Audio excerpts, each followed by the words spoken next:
Meetings हुई उसमें इन्होंने हिस्सा नहीं लिया, लेकिन जब रिपोर्ट आई तो उसमें इन्होंने कहा कि जो इन्होंने रिपोर्ट से जो है वो चीज़ें इन्होंने अखज़ की हैं नहीं, जो इनके तसव्वुरात थे ये यानी हुदैबिया पेपर मिल की तरह ये समझते कि ये रिपोर्ट जिस दिन खुलेगी एक बम गिरेगा और हर चीज़ जो है ना वो तबाह कर देगा।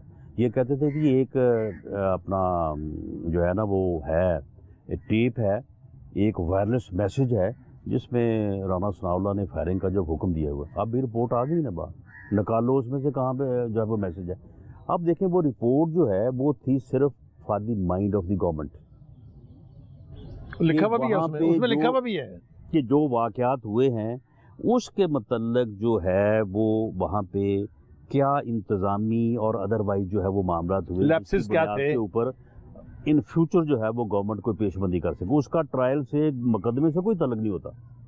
इन्होंने कहा जी नहीं, इसको आप पब्लिक करें। बहरहाल मामला हाई कोर्ट में था, वो तो आपने साजिश की ना जी कि वो उसी रात आपने छाप दी, हुक्म दिया, हमने उसको पब्लिक कर दिया। अब जब उसमें से निकला कुछ नहीं, अब कहते हैं कि जिन्होंने रिपोर्ट बदली भी, अगर बदल ली है तो इसको आप वेरीफाई करवा लें, आप हाई कोर्ट से जो है वो ले लें। लेकिन अब पहले उसके ऊपर मसनूई क्राइसिस पैदा करने के लिए जनाब वहाँ पे एक दिन जरदारी साहब जा रहे हैं, दूसरे दिन PTI का वफद जा रहा है, तीसरे दिन क्यू लीग जा रही है, चौथे दिन मुस्तफ़ा कमाल आ रहे हैं। मुस्तफ़ा कमाल ने 3.5 साल में एक बयान दिया हो ना मॉडल टाउन के ऊपर तो हम कसूरवार हैं, वो आ रहे हैं, दूसरे आ रहे हैं।